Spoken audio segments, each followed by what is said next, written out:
Yeah. So we'll start. Liz? Liz Jordan, Scrutiny Officer.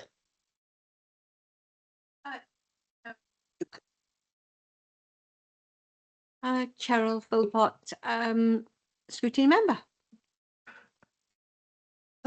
Tony Beddoe, Independent Member of the Scrutiny Committee. Hello, and my name is Councillor Michael Locke. I represent Scrutiny.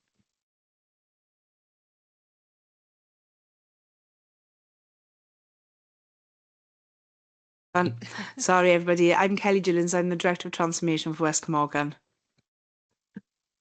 Councillor Louise Gibbard, Cabinet Member for Care Services. Amy Hawkins, Head of Adult Services. Dave House, Director of Social Services. And Sue Jones, convener of this panel. Liz, apologies for absence. I will receive one apology, Chair, from Councillor Paxton Hood-Williams. Thank you. Disclosures of interest. Are there any? Did somebody say something? Are there any disclosures of interest? Sorry, Chair. Yvonne? Yes, sorry, Chair.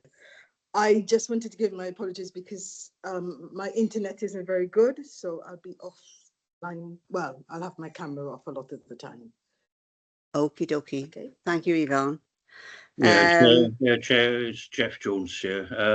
Family members of assistance from social services. Okie dokie.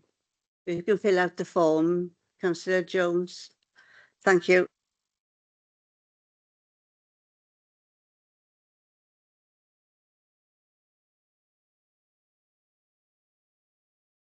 And we're going to item 4, which is previous minutes of the previous meeting. Right.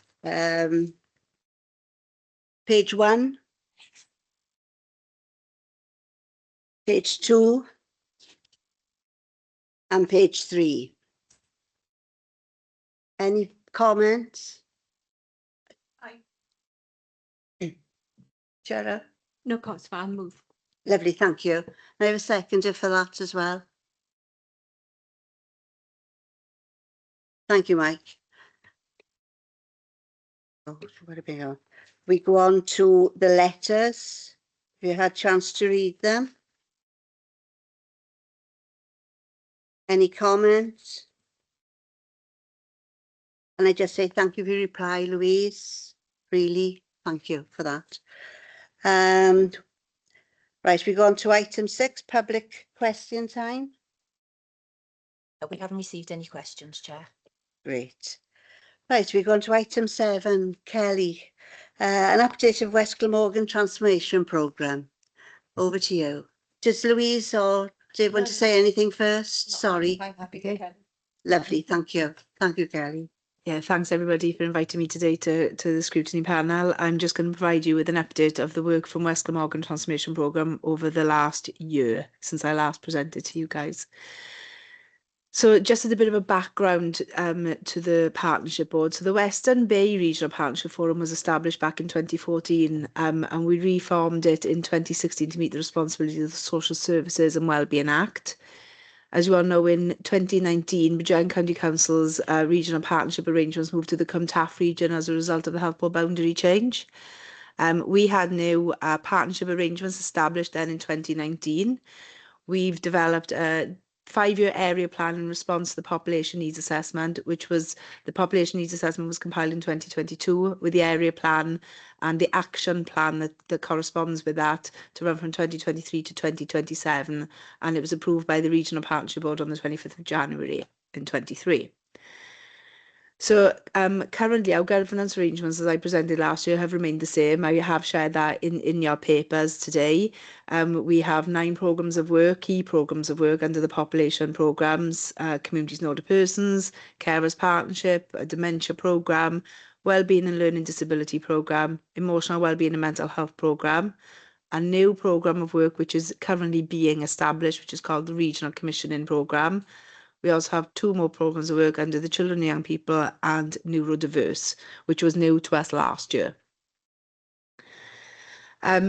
there is a financial overview in your report, but effectively we have 18.9 million as a region that we spend across the Regional Integration Fund. Currently, 24% of that, 4.6 million, is spent in the third sector across our region, with the statutory partners having the remaining 14.2 million. I am summarising the millions rather than saying to the pence. And then in your pack, you will see that there's a chart that shows you where we spend our funding on which programmes. The Communities and Older Persons by far gets the larger percentage of the RIF programme, as you can imagine.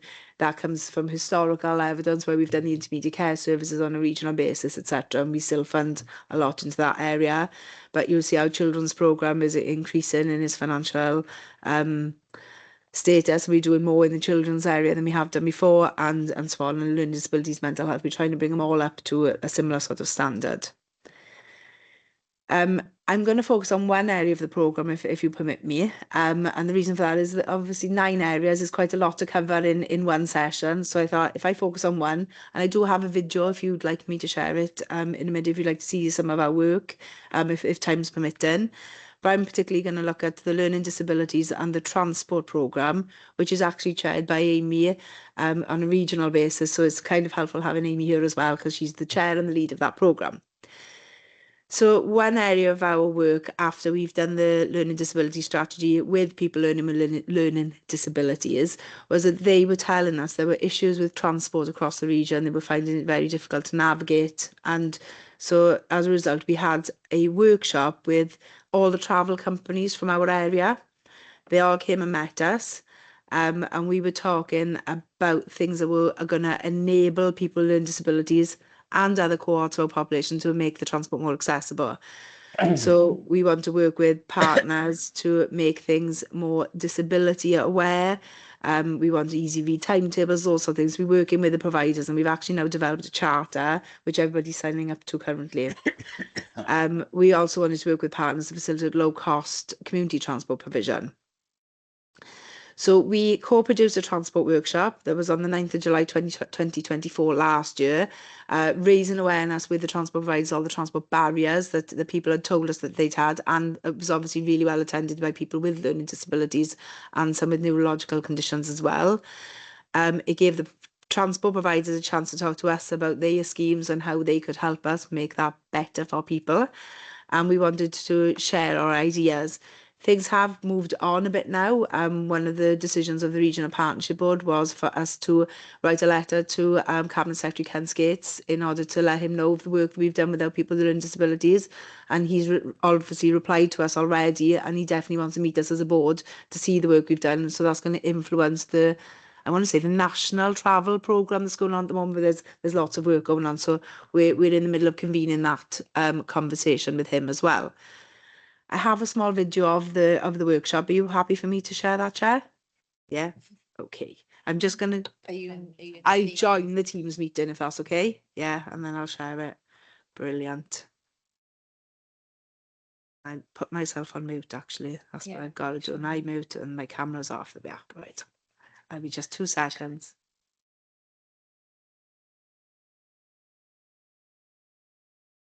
I apologise. Somebody is ringing me at the same time. It's always good, isn't it? Gotta skip to the slide.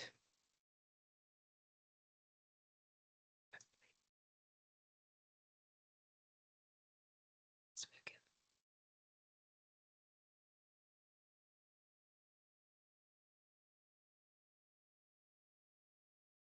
Playing on there, but not on. Oh, that's strange. I'm just going to pause it there for a second. Apologies. Go back to the beginning. Why is that happening? It doesn't need to be caught up, does it?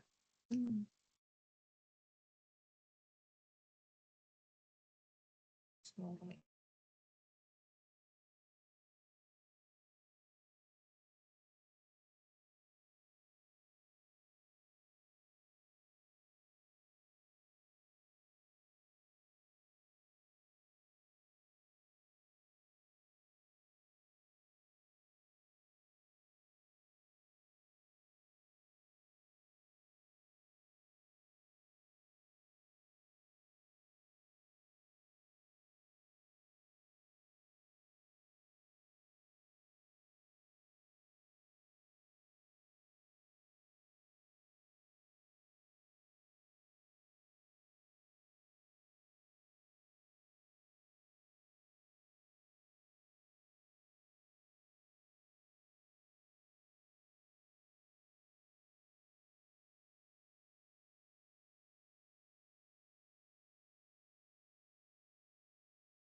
Yeah, I'll just leave the meeting now. There we are. Thank you, everybody.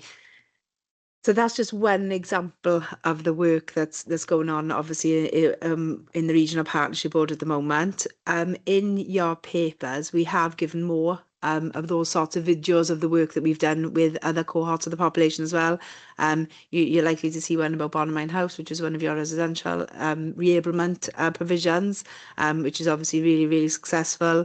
There's lots of newsletters that we issue, and we have a Vimeo channel with all of our videos on and things like that to show the work that we're doing with people. Programme progress has been pretty successful over the last year. As a partnership, we're working really, really well together. Still lots of work to do. It never ends. There's always something new for us and something challenging. We've got a piece of work going on around children, communities and older persons at the moment, where our pathway of care delays have been a little bit out of kilter for West Glamorgan. So we've got a huge piece of work going on. It's been really successful already. We're actually making great strides forward in that across the region.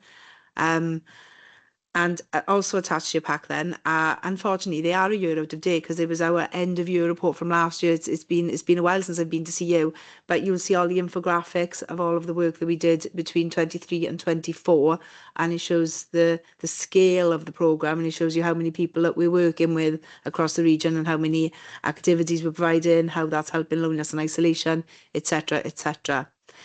So in conclusion, I think you'll see that we are working really hard. We are making significant progress despite all the challenges we're facing, financial and resource intensive, and there's lots of things going on in the region.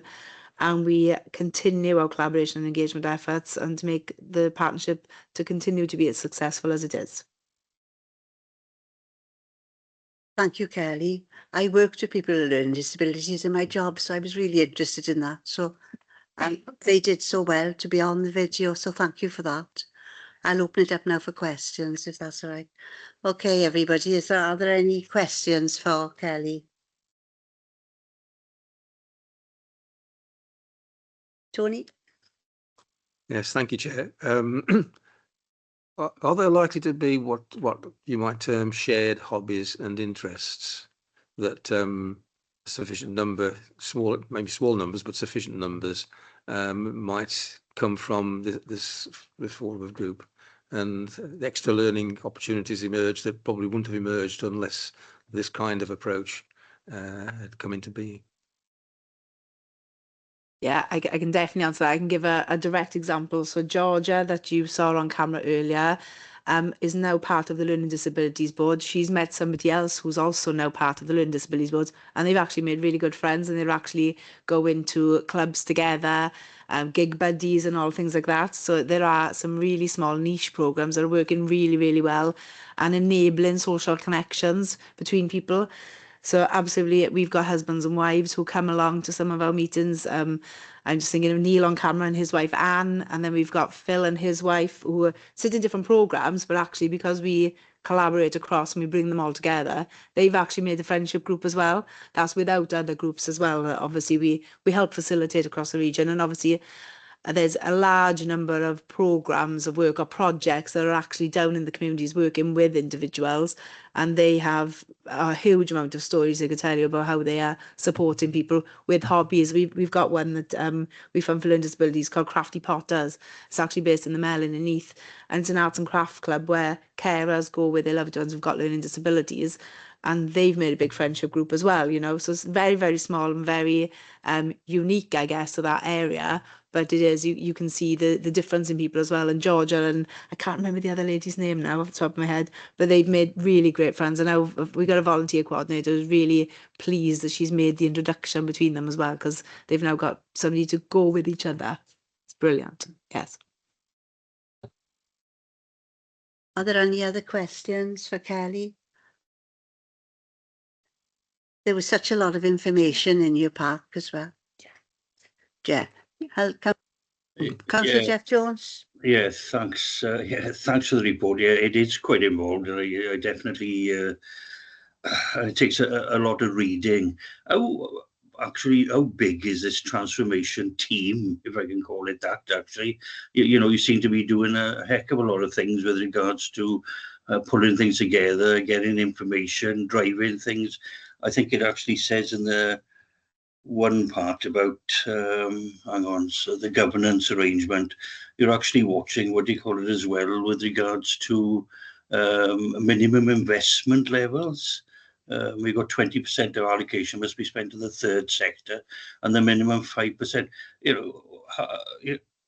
Going back, how big is this team, and how do you manage to actually cover all this ground? Yeah, that's a lovely question. Thank you very much. Do you know what? I don't know the actual numbers of my team because we have actually lost a few members of staff in the last year, but it was around 22 as a team. But that's notwithstanding that we are part of the partnership. So Dave, Amy, Louise, everybody who works in Swansea Council and Social Care, everybody in the Health Board who works in the integrated space and in East Talbot Council and our third sector partners are really all in effect part of a bigger team of arrangements to deliver the transformation programme. So my team facilitates it all. But make no mistake, that isn't in a small part to everybody else in the local statutory partnership that actually make it happen. So yeah, my team facilitate and pull everybody together, but it's not without a massive amount of work that I can attribute to all of our colleagues across the region as well. In terms of the minimum investments, yeah, Welsh Government set us those standards when we received the Regional Investment Fund, Integration Fund, sorry. They said it was 20%. We had to spend a minimum of 20% on the third sector out of our total allocation, and 5% had to be spent on carers. We are the only region that reached the 20%, and we reach above it as well. So other regions are not quite yet hitting the mark with the minimum investment in the third sector. So one of the things that we stand out for our region is our collaboration with the third sector is actually something that we do very, very well in West Glamorgan with Swansea Council and Neath Council as well. It works really, really well. Hopefully that answers it. Yes, okay, thanks for that. You said to resolve disputes as well. Sorry to perhaps, drive it down. So if a dispute can't be resolved, I know we're all supposed to be partners and so on. Who is the final arbiter really with regards to driving something forward? Is it the let's say at the top of the pile? It actually says the structure is local cabinet and health board. So you report directly to them then if there's a dispute that can't be resolved? It's a really good question because I have never had to get anything to that level. So we've never actually come across it, but the RPB in itself isn't a legal entity. So any decisions we make to change statutory services have to come through the local democratic cabinets in Swansea and in Neath and Health Board. But I am very lucky in my executive team with Dave and Andrew Jarrett from East Talbot and two key executives now in the Health Board. We always seem to reach a co-productive solution to what we want to do in the transformation space. So I suppose it's quite a difficult question because I don't know what we would do actually if we disputed anything going forwards. But yeah, we haven't had that to date. Dave, you wanted to say something? Yeah, I think the reality is if we got to a point where something was so contentious between the partners or so much of a dispute, the reality is we wouldn't be progressing it because by its very nature, the RPB is a collaborative arrangement. So unless everyone signed up to this is what good looks like for our population and in terms of how we might deliver health and care services and wider well-being services, if we can't reach agreement on it, well then by definition, you're not going to take it forward.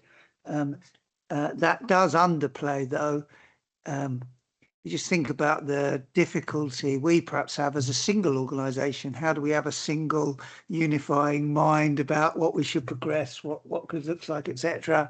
Kelly's got to help navigate 3 really big statutory organisations and then all of those other partners.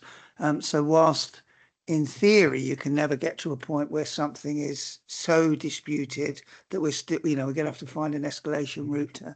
That underplays the fact that Kelly has to be really, really expert at getting us to all play nicely together and try and focus on greater good, which sometimes means compromising on what might be your single organisational priority at any given time. And her and her team do a very good job of doing that. Okay, Thank you, Dave. Thank you. Okay, are there any other questions? Cheryl? Just one last question, Kelly. With there's emphasis, well, it's not the emphasis because the emphasis is on the whole, but a lot of your resource goes on to communities and older people. Is there a point in time where you might think that you might have to disaggregate the communities and older people from the main so that you can perhaps, have a separate but joined up emphasis? It just seems that, because you're doing so much good work with all of the other ones as well, that, it's like this is the biggest plate to keep up spinning. And I'm not quite sure, 58,017 individuals accessing the project. I mean, it's like, it's awesome, really, isn't it? So I'm not sure how you're keeping that plate up. So perhaps, Yeah, it's phenomenal amount of people that is supported through that Communities and Older Persons programme, isn't it? I think it comes down to historic reasons. So the original programme was actually inspired by four chief execs of the day. So Bridgend, Neath Petobert, Swansea and the Health Board got together because older person services were really going to struggle going forward if they didn't find some ways of working together to support the population in the best way. Of course, we're living with the legacy of that as well, though, because all of those good things still stand up today. But that does come at a point in time where they really are core to your service across the partnership. So there is a conversation going on nationally about, because it's not just our region that faced that same challenge, because obviously that was the where the population need was most at the time. So there's a conversation going on is how do you now maintain that going forward, but don't do that to the detriment of new transformational type programs. So some of it is basically your core service now for areas of social care and health. So how do we continue that, but also continue to find new ways of innovating services going forward? So that dilemma is definitely one for us at the moment. And as a team, as a partnership, we are quite often having those conversations. And when we look at all of the projects that we do, which we do every year, we do review everything, make sure everything is being delivered as it should be for the money we invest in, and is it cost effective, and which projects are struggling, how can we help, that sort of thing. We then look at where, if we do end up stopping a project because it's not working anymore because it's morphed into something different, where we put that investment. And over the last, I want to say 3 years, the decision by the RPB has been to put it into other areas of our programmes, science, mental health and learning disabilities and neurodiversity and stuff. Have had funding from different places. So it is a constant challenge for us, isn't it? How do we meet our core services and maintain that, as opposed to finding the new innovative ways of working? So not lost on us. Then, so given that, it is such a big part of the project, and that it is, as I say, it's ongoing. As you said, lots of it is now part of should be part of a core service.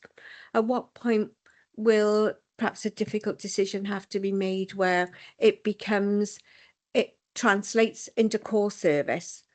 And you might have just said this, but for me, it's right. Well, if it's core, it translates. Where does the money come from each individual authority? Because they should be carrying on with that core service, because it's perhaps not statutory, but it's still a core requirement, because it stops issues from going on to other parts of a core service as well. So that's why I was thinking, when will there be a point in time that it does become its own transformation exercise for that part?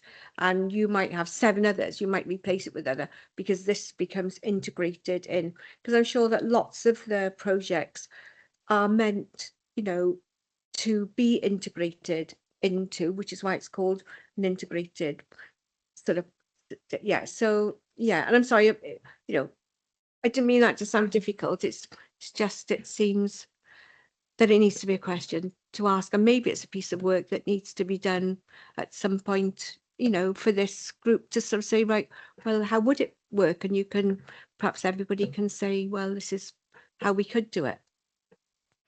No, absolutely. So this is the work that we're doing with Welsh Government at the moment about what I'm going to call it RIF 2, what it will look like. And they totally recognise that across Wales. So the question is how do we maintain that core service, and where do we put the funding to maintain that now core service as opposed to the bit that's transformational? And my team at the moment are getting more and more involved in the operational aspects of certain things, especially around communities and older persons, because that funding is coming from our region, and so we are directly involved in that space, not delivering the services but actually doing the performance work and some of those things. So it's a longer conversation, but it is a risk. It is absolutely a risk for all of the partners that if government decided that there wasn't going to be a RIF 2 and there was nothing that was going to replace it, then there will be some very difficult decisions the partners would have to make. And we're going to hit that in 2027 at the moment. So that in your papers, you'll see I've highlighted it as a risk for us. I think the work that we're doing now, and we started it about July last year with Welsh Government and the officials there to try and work with them to explain what it needs to look like, because obviously they don't want us to lose any services for people either, because that isn't the right thing to do. So how do we move to that space that you're talking about? I haven't got the answer today, but you will rest assured we are working on that moving forwards. Kelly, you all right, Chair?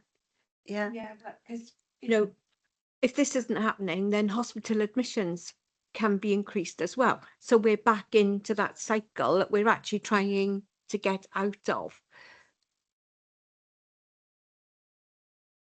Are there any other questions from anybody?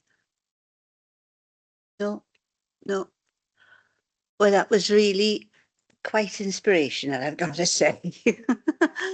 Brilliant. I just wondered, do you get volunteers? And, you know, obviously, I'm thinking particularly with learning disabilities, socially, they are restricted.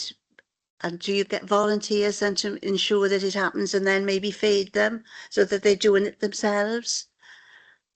So I have a volunteer coordinator in my team who supports all of the volunteers with all of the different needs that they have. So some of our individuals with learning disabilities, Lydia will actually help them with the reading of the pack. We'll turn things into easy reads. Brilliant. And we do all of those sorts of things. We do try and help them maintain their independence or become more independent and find ways forward as well. It's not the core aim of Lydia's role, but we definitely see that happens with us as well. And, you know, they get more confident. Neil is actually the vice chair, I think, of the Learning Disability Board. Yeah, as I'm saying, I was questioning myself then, but so as things have progressed and Neil has been part of our system for longer, he is now aspiring into more roles and you know, so definitely, and we've seen that with a number of our volunteers that come forward to be represented on the board, and our wider co-productive piece as well, because obviously it's not just the people who represent on the boards, it's the video that I showed you of the 60-70 different people there. They come to help us co-produce things when we need to have conversations about what's working, what's not working, but they don't necessarily sit in all the meetings that we have to govern the programme, so to speak. But to just get the bus companies with the transport thing to listen to what they are experiencing is powerful, isn't it? Yeah. Because there's nobody like them that understands what the problems they've got. Absolutely, it's really significant. Yeah. So brilliant. Yeah. Thank you so much. And look forward to the next time you come. Yeah, thank you. That's great.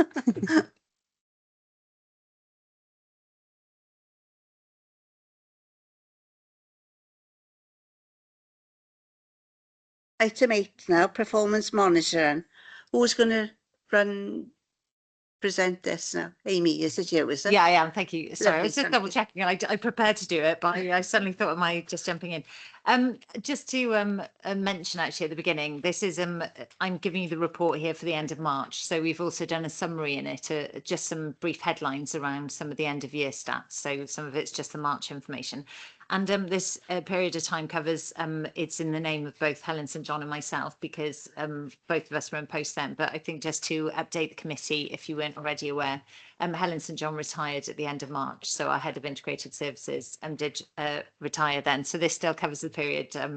So I'd like to say all difficult questions to Helen, but you know, she has retired, but I will, so I'll be covering both bits of our business, but that we both covered then. So I'm at slight risk to potentially just read through some of the head of service overview because I did write this for you. So just at the beginning of the report, but I think it's I think just to summarise it in a few words, I'd say it's been a year of increased demand. I think that's fair to say, but it's also been a year where our transformation strategies, particularly around prevention, around prioritising our resources and around promoting independence, have really started to show through our performance results. So just generally, you'll see, high demand at front doors, high demand in terms of people actually receiving services now, or high numbers that are receiving the services. And that's also reflected in our expenditure in the year. I think as the committee will be aware, we obviously had an extremely high expenditure, both in terms of our core funding and secured a lot of grant as well in terms of the service. So we have seen a positive progress in the year, as I mentioned in the written narrative. So the number of individuals that we've seen coming in the front door, over 7,000 inquiries we've had into adult services. We've also had of those, sorry, I'm trying to get this, I can give you lots of stats, sorry, in the next few minutes. But in fact, let me just use the one I've repeated here. Last year, so 23-24, we had nearly 8,500 inquiries from people known to us coming in that front door as well. That dropped to 4,791 people known to us coming to the front door. Now, what that shows us is our approach around trying to get people known to us going to the teams that are working with them is really improved quite significantly in a year. So that's almost improved, or it reduced by over 43%. So showing that people were going to the social work teams. So of the 7,000 brand new people we had in the year, just over half of them were known to us. So that's, again, we'd expect people still come to us to say they've had a change of circumstances or something's happened. But I think what's good is that a lot of those individuals are being directed to the social work team they're working with. So we see, and we want to see more of that. We basically want to see in the front door soon, so this is in the common access point, we want to see around 80% of our inquiries being brand new people. We hope the other people who are coming to us already know who to contact. It's a small thing, but I think if we really crack customer services, people will get obviously much better outcomes. When people are coming to the front door, those we're talking to are being provided information and advice. So in March, the March stats, 44% or 44.8%, so nearly 45% of the individuals were provided information and advice and were able to not come into the service. So again, that's a good outcome that we want for individuals. We've had a new project since January of this year around community wellbeing officers. So as well as the information and advice we provide at the front door, as well as the opportunity to come in to have a social work assessment where required, as well as sort of linking into our known services like area coordination and others, we've set up this new approach around community wellbeing officers. And this is supporting individuals that we think kind of fall in between those camps really of sort of going away with information and advice or coming into the service, and having community wellbeing plans up to 6 weeks of support where we identify and signpost some things in their communities and link up with projects that are existing. Only been going since January, and the stats are in the report about the individuals they've worked with. I think it's 90. I'm not on the right page, but I think it's 90 so far. But 12% of those individuals haven't needed any further ongoing support. So we've thought, those people that previously we would have brought into service. So again, it's some good outcomes for those individuals. We will be evaluating it in more detail.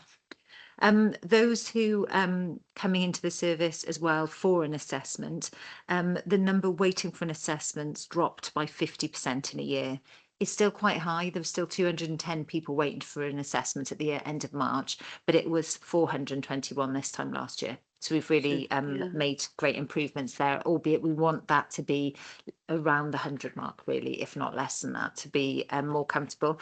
And please be reassured, as Scrutiny, we do risk assess all allocations that come in. So that waiting list is looked at as red, amber, green rated, and we always highlight those and prioritise those. So it's a very it's a dynamic list. It flows all the time. So we get to people, and what we've said in the report, we're also monitoring how long people are waiting. So this time last year, people waiting more than 30 days was 304 people, but that's now down to 105 as well of those waiting really more than 30 days. So again, we want to have those around a sort of 2 week period, really. We hope, 7 days would be ideal, but we think realistically it's 2 weeks because we know the flow of the work. We've increased the number of people who we've been able to offer reablement for as well. So just within the 12 months, it's increased by 34.6%. Again, this is our promoting independence theme. So we want to offer soon to get to the position of, rather than anybody coming in and having just private dom care independent dom care straight away and sort of coming in and having a package of care, we want to make sure that package of care is right sized for that individual, and that it's really done in a reabling way. So seeing how we can promote as much independence and supporting people to live well, and then sort of minimising that hands-on care that they need, really. So supporting people in that way, whether that's bringing in a bit of assistive technology, bit of equipment people need, as well as that personal care as well. And the team, as well as focusing, we've traditionally done a lot of hospital reablement. I think we've just spoken about hospital, but people being discharged from hospital have been a main cohort of our reablement, both in terms of reablement at home, when people go home, and reablement in bedded reablement, like Bonamine, which Kelly's already mentioned. Those who are being offered reablement from the community setting, so on our social work teams or our front door teams, have seen people. And we've had an increase in community reablement by 10% in the last 12 months. And again, I just hope to report this all year increasing. You know, we see this as a really large part of our strategy going forward. The number in residential reablement, the number of new starters has increased to an average of 21 people a month. So that's a 5% increase in the year. And we're still getting really excellent outcomes for people who come into residential reablement. So this is across Bonamine and T Westfield in T1 Arloedd. It's a 8-bedded unit we have over there, and we've got 27 beds in Bonamine House as well. So people going home independently is over 81%, and that's an increase, a performance increase of 2% in the last year. So we basically maintaining and slightly improved that really good outcomes for people. People who go get the community reablement in their own homes, the majority of which, as mentioned, has come from hospital, but starting to get more coming from the community. We're maintaining that just short of 60%. We'd like to have that 60% or over, but we're on 59% of outcomes for individuals. That's where individuals have no care or less care than they had before when they got involved in the service. And these are stats for the year that we're giving you on this report. We've maintained our capacity in internal domiciliary care, and at the end of March, is really good actually in terms of the stability of the market. We've got large numbers of people in receipt of dom care still. Sorry, my screen's shut, but it is on the report. The number of individuals this time last year, I thought I had the stat, I don't, but basically we're down to 13 individuals at the end of March who are waiting on brokerage, 13%. That was a reduction of 74% from the year before. And in fact, today, I just tell you today, so we've got 6 people waiting for dom care. So it's some really slow numbers, small numbers rather. We're allocating around 20 cases a week. So it's not like we're not getting the referrals in as well. So there's quite a lot of a movement in terms of dom care. So some people end up having quite short periods of time, but regardless, we're seeing a really good movement in terms of or progress in terms of the amount of people waiting for care. And then we're still focused very much on supporting carers. In the last year, we recommissioned our carer support. We're working still very closely with the Carer Centre in Swansea and the Carers Hub approach that they have. And the percentage of carers offered an assessment has been maintained at 90% of those carers. We still have an issue, we've talked about it before in Scrutiny, but amount of people who actually want to take up that carers assessment. But we've done looking around across Wales actually about what some other local authorities are doing. We're hoping to pick up some good tips there, because we do want to encourage people to, whether that's a proportionate assessment, it might be perhaps the time it's taken. We've talked before as well about, we know people are prioritising the care needs of those individuals they're providing care for rather than themselves and their needs as a carer, but it's high on our agenda as always. I want to just mention in the report you do have some new information this month around our sensory services team. So that's people around supporting with sight and hearing loss or limitations, and we've got teams there to support with independent living skills, supporting equipment around their reablement support as well in those teams, and social work support. Quite a small team, but starting to give you the data around that. And we've also included data around our Home First team. So that's our hospital team, very much focused around those hospital discharges. So You hear a lot about it in the national press, and we thought we're not giving you enough information to Scrutiny, so you will you'll be getting that as well from now on. What's quite interesting is we get in over 600 referrals via hospital a year, so it's another front door for us. You know, it's a massive part of our work. And around 55% of those are brand new to us. But what's interesting, 45% of those are known to adult services already. So they could be people who we're providing care for, or perhaps have just done a care and support plan for in the past. In terms of our care and support plans over the years, we've had an increase of, I did write the stat down, sorry, it is in the report. Oh, I might have to come back to you after the meeting, sorry, and just tell you, but there has been an increase in the year. In fact, sorry, it's 4.5%. It was an increase of 200 individuals with care and support plans over the year. That will not be only 200 new people. There will be loads and loads of new, but the net increase, sorry, of 200 people, that's a better way of putting it.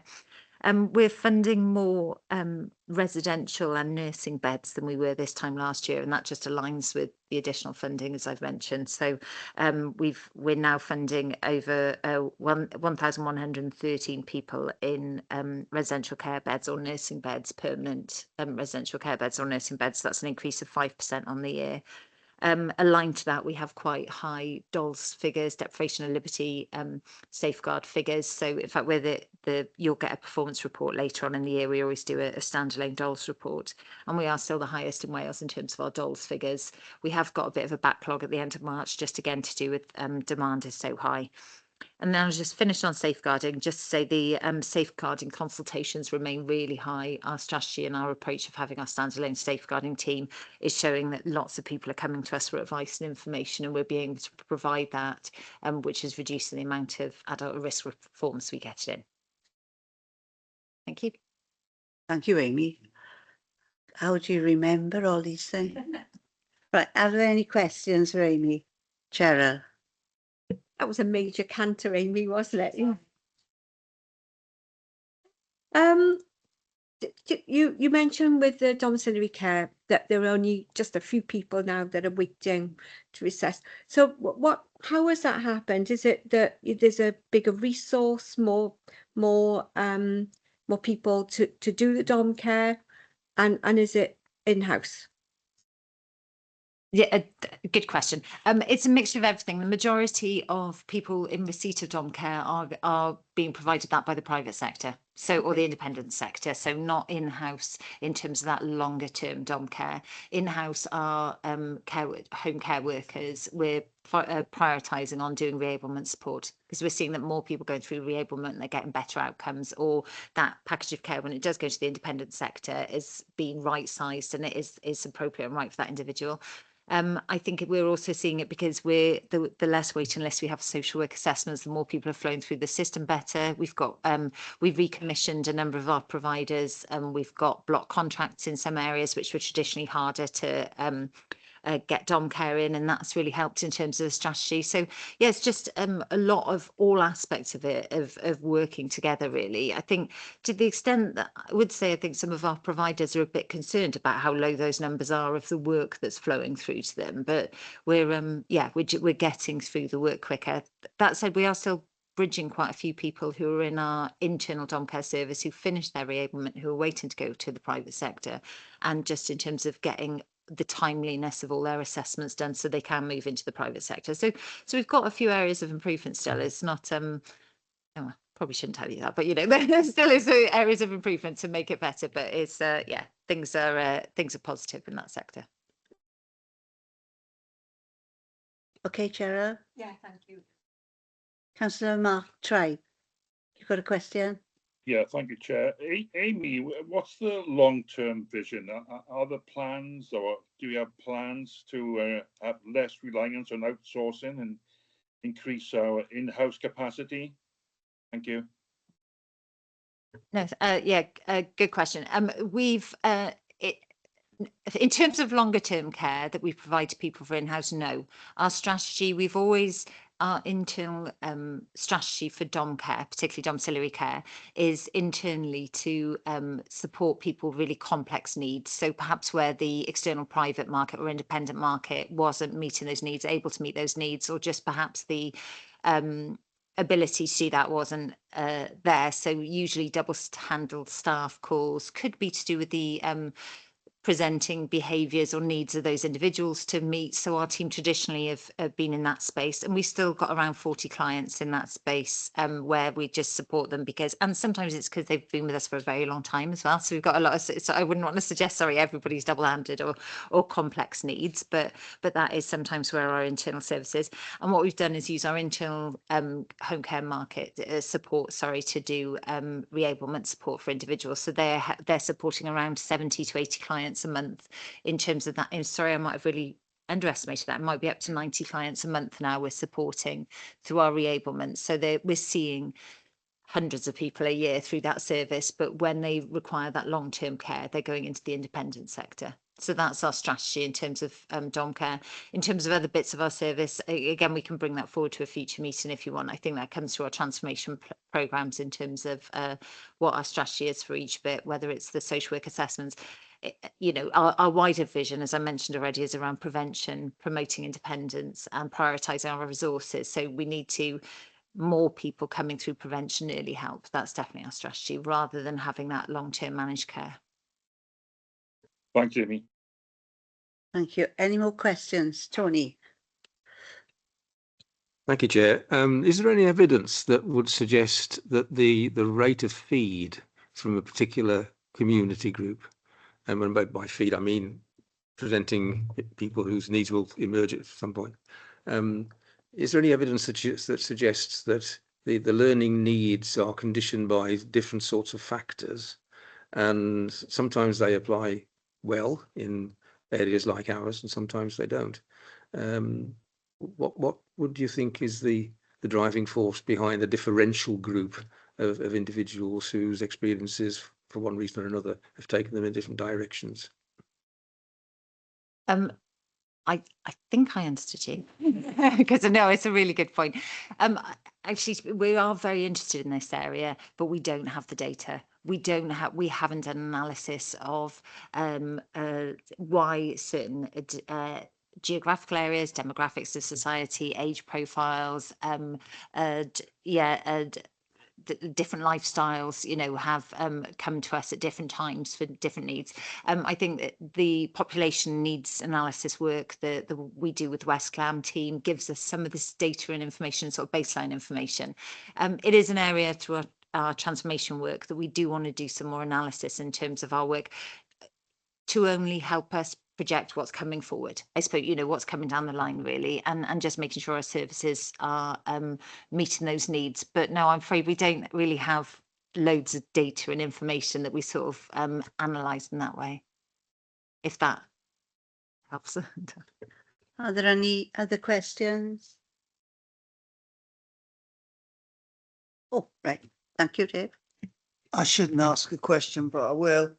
And I'm repeating one that a sort of observation and question. It's more about making sure the committee are as up to date as possible with our strategic intent. So we're in the advice that we gave to cabinet member, cabinet, and then council around how it should approach budget planning, you know, predominantly in a very difficult potential context now and looking forward, was, I suppose, to refocus our thinking as a council on what we're talking about, well, what we're describing as target operating models, and then to give ourselves enough time to try and deliver that target operating model. So effectively we're saying, well, over the period of the MTFP, here's what we think we're aspiring to make our service delivery look like, how we might support the well-being of our population, what performance figures might look like if we construct and make those changes in the way that we're envisaging, and then importantly, how much it might cost in 4 years' time if we pull that off. This is the sort of thing that you've been talking about for years, Tony, perhaps not in the way that you described it, but our version of it. And as a council, you signed up to that. You signed up to that MTFP, you know, those planning assumptions that underpin that. What Amy's talked about in bits of today is some of the changes that she expects to see in terms of this is what we want the performance figures to look like. She didn't use the words, I don't think, target operating model, but she did talk about transformation. And then you have that other session on transformation. I suppose what I'm encouraging you to do, and then asking Amy in terms of, is this what you can expect? That going forward, that more and more of the performance information that's shared is set in that context of you're working towards this in the future. And we've got some 1 year targets, some 2 year, 3 year, then 4 year targets, and they'll change over time as we learn about the delivery. But it is those 3/4 key things. What's the transformation in terms of service design, you know, more of a focus on prevention, the creation of some new roles and teams, some of which Amy's talked about today, the right balance, as Mark, I think, said around, well, what's the balance between externally commissioned and internally delivered services? What are we going to concentrate on delivering?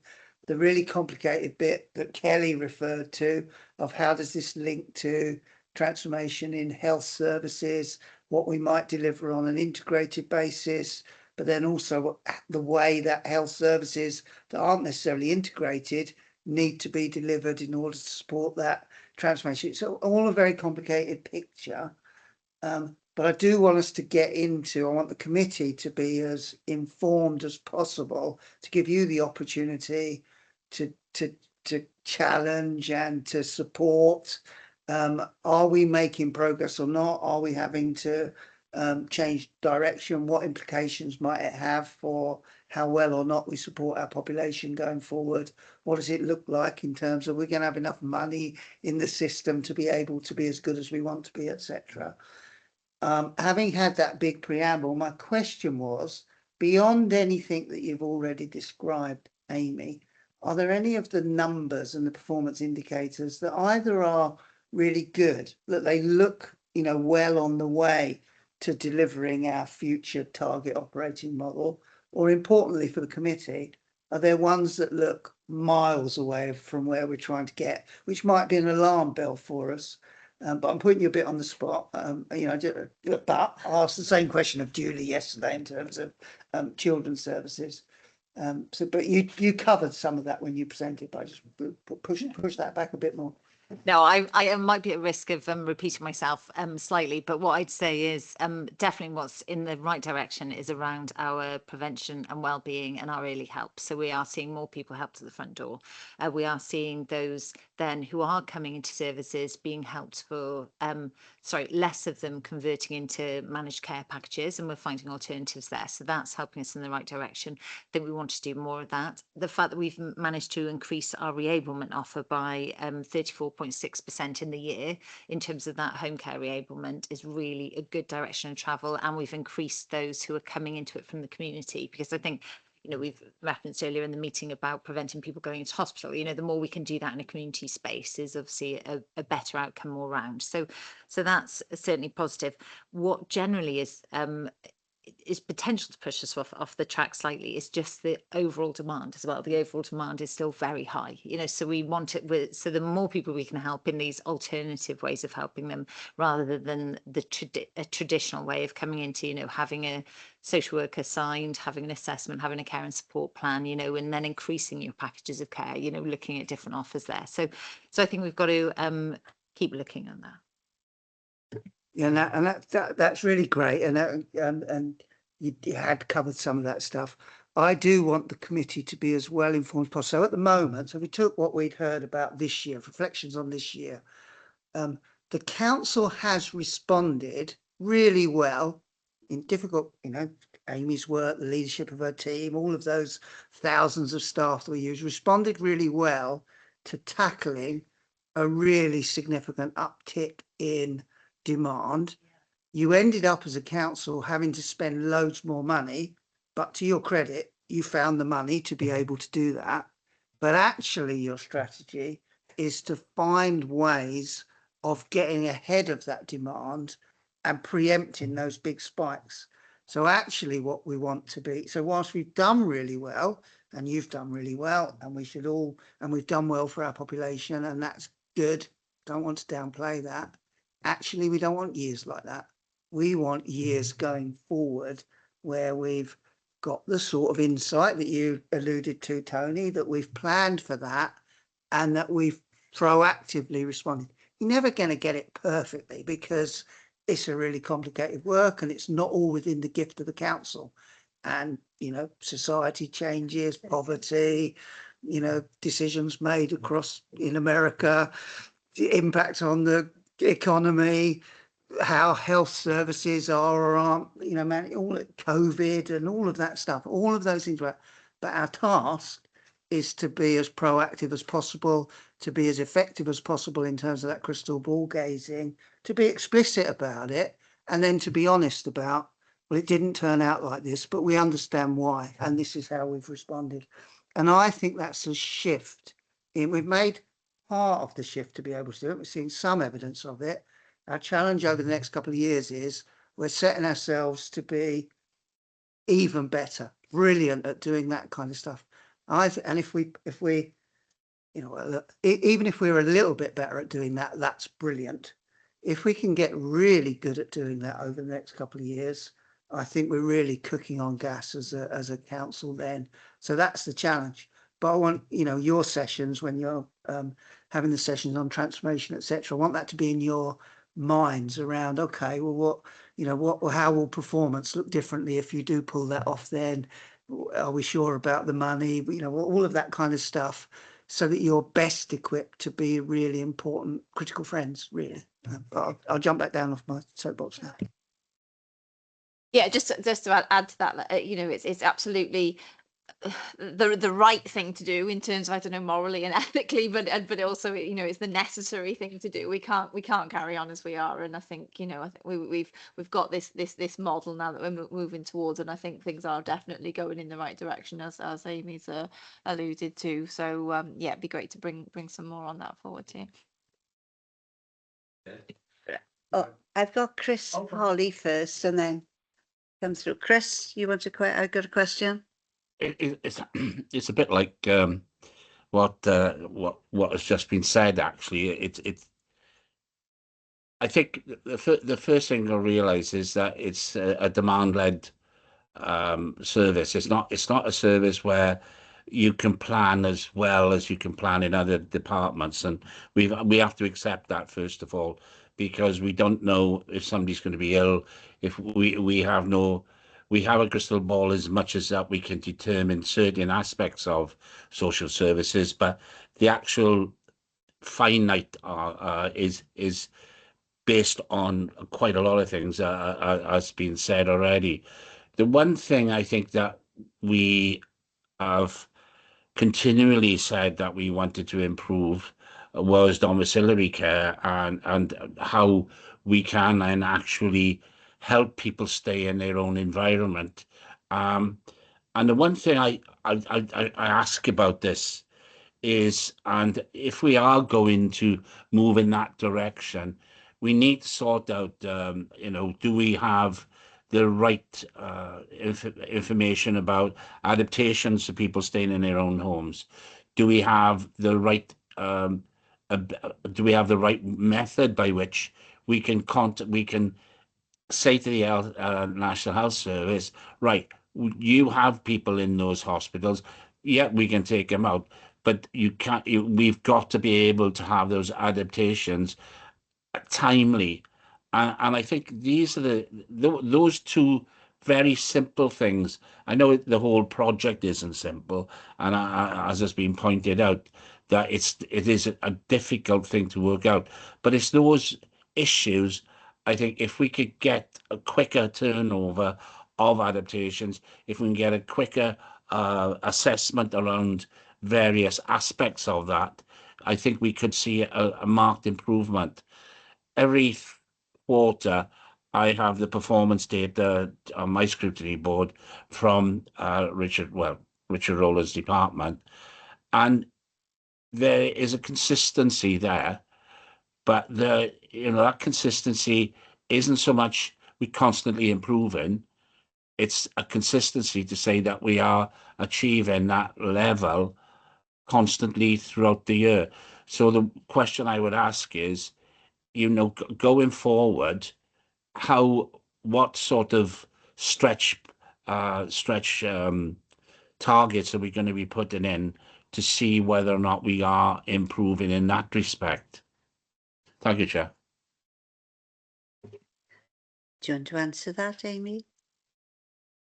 Well, I was just thinking it's really hard, isn't it? Because a lot of this is sort of qualitative, not quantitative, and it's hard to kind of prove a negative, isn't it? How do you prove that someone didn't need care later on than, that because of something we've done? But yeah, so it's a difficult question, but I'll let Amy and Dave answer. Dave, you wanted to come in?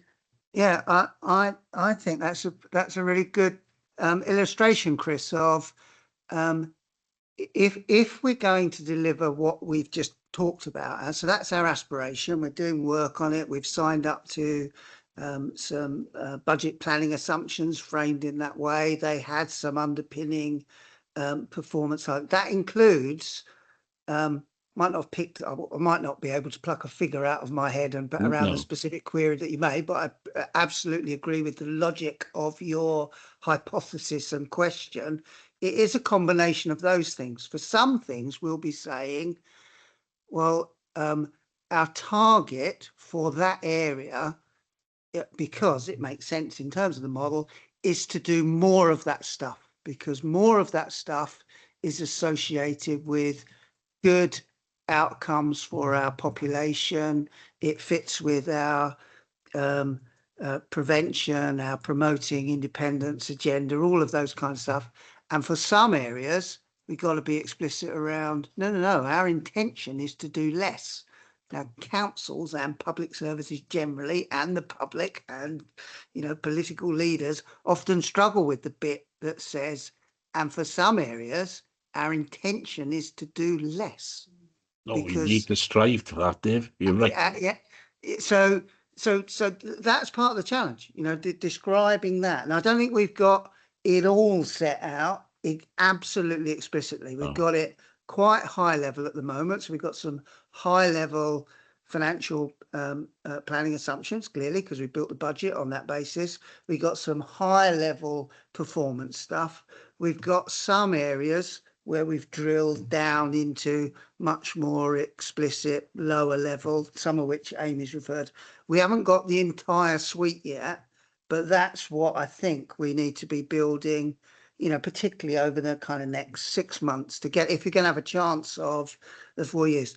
And your examples would be right, accommodation-based solutions. So I'll pick another example just to so even though it is a huge positive to say we've now got record low waiting lists for domiciliary care. That's given that it was only a couple of years ago, wasn't it, coming out of the back of COVID, where we were reporting record high waiting lists. So we've gone from 300% higher than we've ever known in our history to record low. That's a brilliant improvement. But we've also got very high numbers of people who still default to more institutionalized forms of care, residential. Not that it's bad, it's not, it's excellent care, and it's all been assessed for those individuals. But there are bound to be individuals who could have been supported at home with a different, more holistic package, or the time that they would have entered more institutionalized forms of care would have been delayed longer. And that's, again, it's not just about what the council does. That's also about what happens in, particularly in hospitals or health services delivered, or other factors. So those are all opportunities. What our challenge is, I think, to be bold and ambitious, as the cabinet members described, and say it's not just a moral and ethical responsibility for us to aspire towards doing that and be explicit and transparent. It's absolutely necessary. We can't keep having. There's no way as a council you could repeat the year that you've just done with a similar increase in level of demand, similar increase in level of investment that you'd need to make in year to respond to that. Maybe you get away with it for another year, maybe at a push. Definitely wouldn't get away with it for another 2-3 years. So there's an absolute imperative to do it because it's the only way of being sustainable, or having any chance of being sustainable. But it's the right thing to do for your population as well. And we know that because we have examples of doing it well at the moment that lead to brilliant outcomes for individuals. It's not yet designed as a whole system to make that more likely than not for each individual that knocks on our front door. That's really what we're describing. Tony, you've got a question. Yes, thank you, Chair. I hope I'm not going to bore you with this bit of commentary, but back in the 1970s, late 1970s, I was working in the hospital service in the West Midlands, and I'd moved down from Queen Elizabeth Hospital in Birmingham down to Kidderminster. And as I arrived there, the district, as it was in the process of getting a new form of dealing with the mentally handicapped, arranged in Lee Castle. Lee Castle was an old hospital, but it was being converted into a unit for, in the language of some people, the mentally subnormal. And the pioneer medic who drove that investment through, I think I'm right in recalling his name as Jerry Simon. Now, it might be useful if you have someone who's got the time to do a bit of ferreting around, to look at the history of that development, because I drive past it quite often on the way to going to Wolverhampton to see the Wolves play. And it was unique, and it fought for its resources, and it fought for its vision, which was that all the people we've got in this unit, the mentally subnormal, we're going to get them out.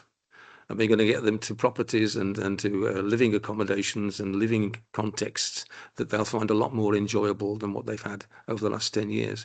It'd be useful to see if there's a history of Lee Castle and how it developed. I remember Richard Crossman coming to open the development. That was after about a year. Then he had a police escort. One of the strange things was that as the police escort on motorbikes pulled to a halt outside the hospital, 5 of the patients took their helmets off them and ran into the hospital with them, and the motorcyclists couldn't go out after that because they couldn't get their helmets back. But that's just a sort of a side effect. But I don't know whether you've come across what was the Lee Castle experiment. Does it mean anything to you? Not come across that, but you're right. There's been lots of initiatives, haven't there, about exactly around that thing. Minimising the extent to which we consign people really to a more institutionalised form of care than is required and isn't supportive of promoting individuals' well-being, to optimal effect. We have, locally, we have some great examples where we are achieving that, but equally we will still have some Swansea residents who are consigned to living the majority of their lives in more institutionalised forms of care than is absolutely required, if only we could develop those community alternatives. And we should aspire to that, absolutely. But didn't we not have the Always strategy back in the 70s who actually looked at Hensel and brought an awful lot of people out into the community? Absolutely. So huge progress has been made, but nevertheless, there's still opportunities for more. Can I come in there, Chair? Because I can remember the Hensel, the opening up of Hensel, which was done when I started when I was a county councillor. I still to this day was appalled at some of the language that was used, as Tony has just said, about some of the people that were resident in that establishment. And I'm just so glad that it's gone and that we are now trying to integrate people with serious health issues back into the community. And it's difficult. It's never going to be easy, but I applaud everybody that takes part in it because it's something that's extremely worthwhile and very rewarding. Thank you, Chris. I know I remembered visiting Henslow Castle and was appalled at what I'd seen, but that's Oh, it going was back a long time. horrendous. Tony. Sorry, I know I'm probably hanging on to this a bit longer than I should, but it follows up the comment that's just been made. In the Kidderminster Hospital, one of the patients was called Chesney, and he was a young man. He was in his late 20s, early 30s, but he'd been disabled physically from birth. But he had the opportunity to go down to the nearest pub to the hospital, and rapidly gained a good group of friends. And one of Chesney's hobbies was being taken to the swimming pool, the local swimming pool, so that he could swim up and down the thing. But with his condition, he enjoyed it because he thought it would make him better. Anyway, comes the day when the decision was made to go ahead with relocating people to properties outside of the hospital context. He was the first on the list. But the next night, when he found his friends in the pub, he told them that somebody was putting him away, and he didn't want to be put away. And because he'd made friends with normal people, playing darts and having a pint, one of the leaders of the group said, "Who the hell's told you that? Because you tell me who he is and I'll go and thump him."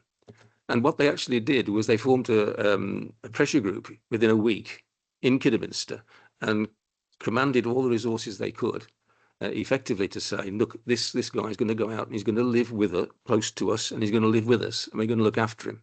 Now, let's get on with it and not go down the road that some of you were thinking of going down. I've always remembered that story of Chesney. And if it's in the history book of Lee Castle, you might get some encouragement from it. Thank you, Tony. Are there any other questions for Amy on? I've lost where we are now on the It's okay. Okay, we go to item 9 now then. And who's actually going to? I'll take through that one if that's okay, Chair. Yes, okie dokie. I feel like a lot of it's redundant now, so we've just kind of had quite a bit of a conversation from this, but I'll just. It's been a good. No, absolutely. Yeah, Yeah. I know I'm not trying to say we shouldn't have had the debate, but thank you for the opportunity to bring this report forward. Obviously, an annual report where we summarise the work over the past year towards our corporate priorities and our policy commitments. So none of this should be news. These are things that we've discussed over the past year, and indeed we've just picked up on quite a lot of that in the performance reporting. Hopefully you're all familiar with our vision in adult services, which is working alongside you to live well and safely in our community, and obviously our three-pronged approach to three-pronged focus on prevention, promoting independence and prioritising resources. So to this end, the past year has seen the restructure of the common access point, the front door, with, as Amy was talking about earlier, a much greater focus on our early help, the continued focus on reablement, and the numbers accessing this has increased again, as we've just heard, both domiciliary reablement at home and our residential reablement at Bonamine House. This has obviously come under, perhaps more intense scrutiny, perhaps recently due to the pressure to discharge people from hospital, but we have, really achieved some excellent results in this area.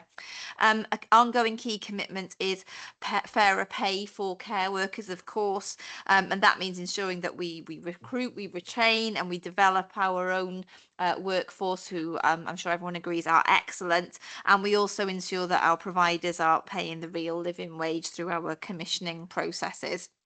2.3 is referring to our pledge around better day and respite opportunities, and that's for a whole range of people that we support, from older people, younger adults with physical or learning difficulties, mental health day and respite opportunities, and we are in the process of developing a new model for our day services, I think, as we've alluded to before, just to really make use of our best resources, both in terms of the physical buildings and our staff teams, but also also about ensuring our day opportunities are delivering the best fit for sort of changing demands, whether that's, you know, out and about in the community, or in a sort of physical building. So that's being co-produced. It's a really thorough process. We've done the sort of first stages of that, and I'm sure we'll be bringing things back to this committee.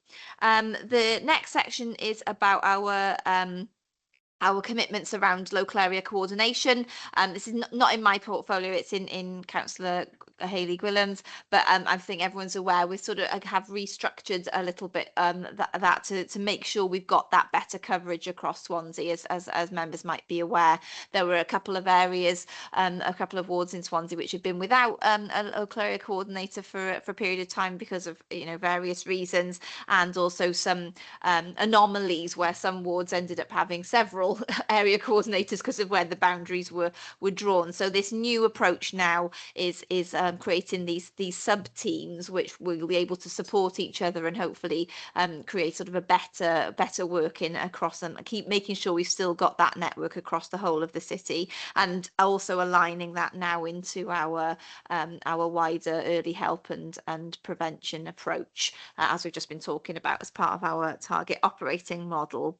2.5 then is talking about engagement with health. Again, we've picked up on that quite a lot today. You've already heard from Kelly about the transformation work that the RPB are doing. There is obviously a lot of joint working with health, and we're committed to that integrated approach. There's a few things outlined there. I won't read them out. It would be remiss of me, obviously, not to note the challenges that we continue to have, the demand and the financial pressures over the past year. But I just really want to put on record that nonetheless, you know, our staff are delivering excellent outcomes for people across Swansea, and a big thank you to Dave, to Amy, and to all the teams from top to bottom for the work that they do day in, day out for Swansea. Thank you, Louise. Are there any questions for Louise? Got off the line. Oh, Councillor Jeff Jones. Sorry, Louise. Yeah, thanks, Sue. Yeah, just a small thing, really.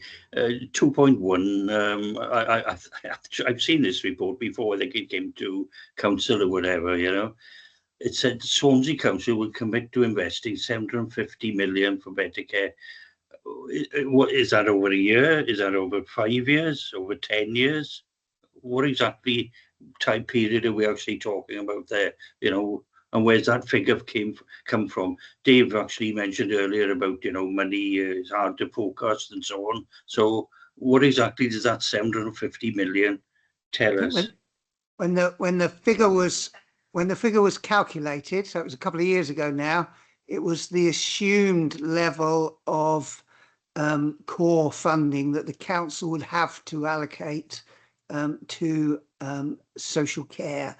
So effectively looked at how much was the council spending at that time, and then apply some planning assumptions around inflation. You know, so a not terribly sophisticated measure, but an indication of commitment. We're going to, as a council, carry on spending a huge proportion of the council's budget on social care.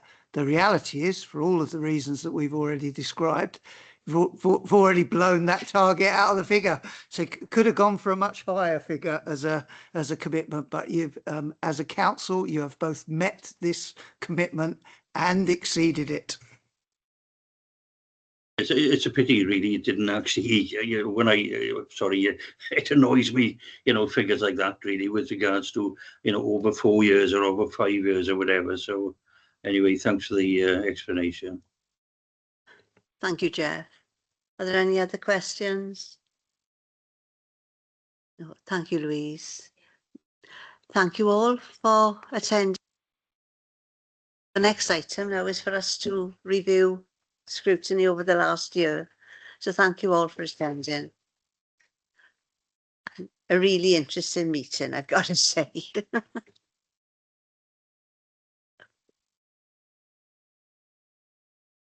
Okay, we go to item 10, the review of the year.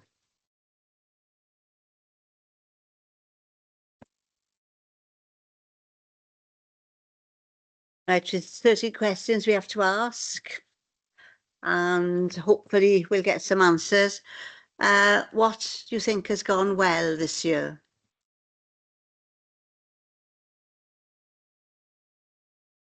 Silence. No, I think sorry, go on. Sorry, Chris.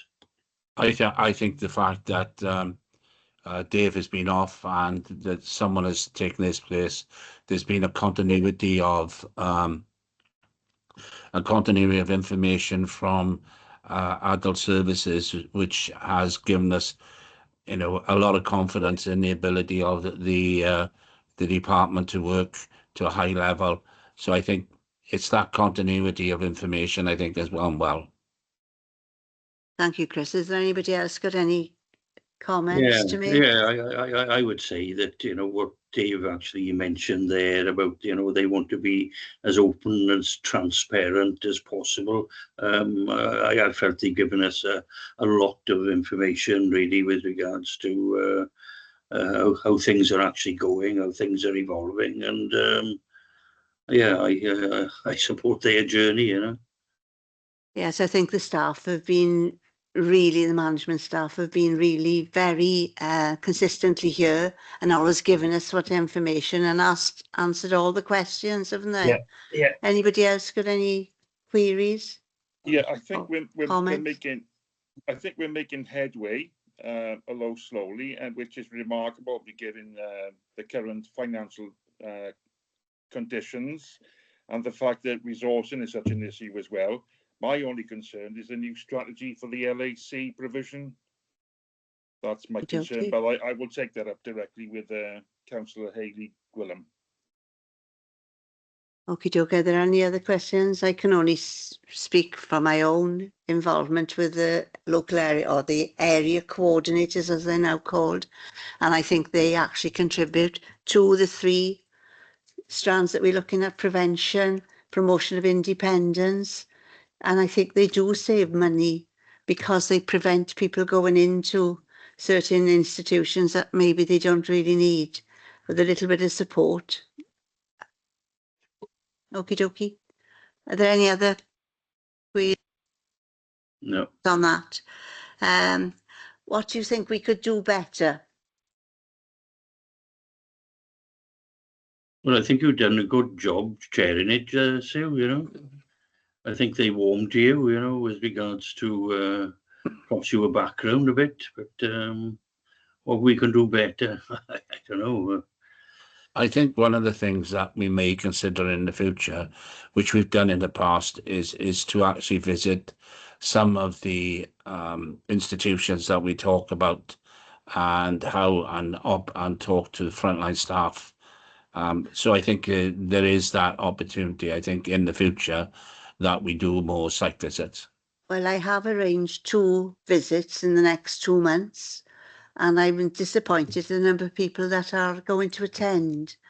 You can only put on a visit. You can't drag people there, because I think that's important as well, to see where it happens on the ground. The problem is, Chair, people are so busy as councillors, it's going to be difficult. Not everybody can fit in everything, so it is difficult. I agree with you entirely there. Yeah, I do agree it is difficult, but I don't think you can take away the experience of going there and seeing for yourself and speaking to the staff on the ground. But we keep on. Do you think we've worked and focused on the right things this year? Yes? Yeah. Nodding? Yes. Any suggestions for next year that we can put in the work programme? I think we have actually got the new system for the area coordinators, because now that they are covering maybe larger areas, 3 of them, maybe we need to speak to Lee and how that is going. So I've asked for that to go on the programme. Are there any other suggestions? It would be good to have his involvement, because at the moment they're trying to do so much with even less staff. So I think that needs to be ironed out. Yes, so we have got them on our work plan. Can we have a look at some stage about transport for day centres? Yes, we can put that on the work plan. Yes. I know I'm aware that now people are charged for day service Mm, and charged for transport. That wasn't the case going back a number of years, obviously, but no. so it would be good to actually know what on earth that's looking like now. Are there any other suggestions for next year's plan? No. Right, what have we learned that will help us improve and develop future scrutiny? I think Dave has actually said to get to know a little bit better and to understand the problems that they're going to have in order to achieve the outcomes for people. And I know Tony's always said outcomes are, you know, and they're necessary. We're not doing it for nothing. We're doing it to improve the community, aren't we? Yes? Yeah. I think also the fact that we're getting more familiar with the officers, that helps as well. You're more comfortable and you can ask the correct questions, and they got more confidence in us to give us an honest reply, and I think we're heading in the right direction. And I think that's right. We've got quite a rapport with the officers now because they've been in this post for such a long time, haven't they? Yeah, absolutely. They're really, really, yeah, very open with us. Is there anything else we need to add? Are there anybody else got any comments about the review that we need put forward for end of year? Probably think of something later on tonight, but I can't think of anything at the moment. You can always email Liz if you do think of anything for Okay. the future, yeah? All right. Okay. Can I just say thank you all for attending and close the meeting then? Yeah, Thank great. you. Thank Our you. next Bye all. meeting is on the 9th Bye of July. Yeah, thanks. I'd like Delaro. to- Bye, everyone. to make it, I can tell you that. Oh, you've got given your apology.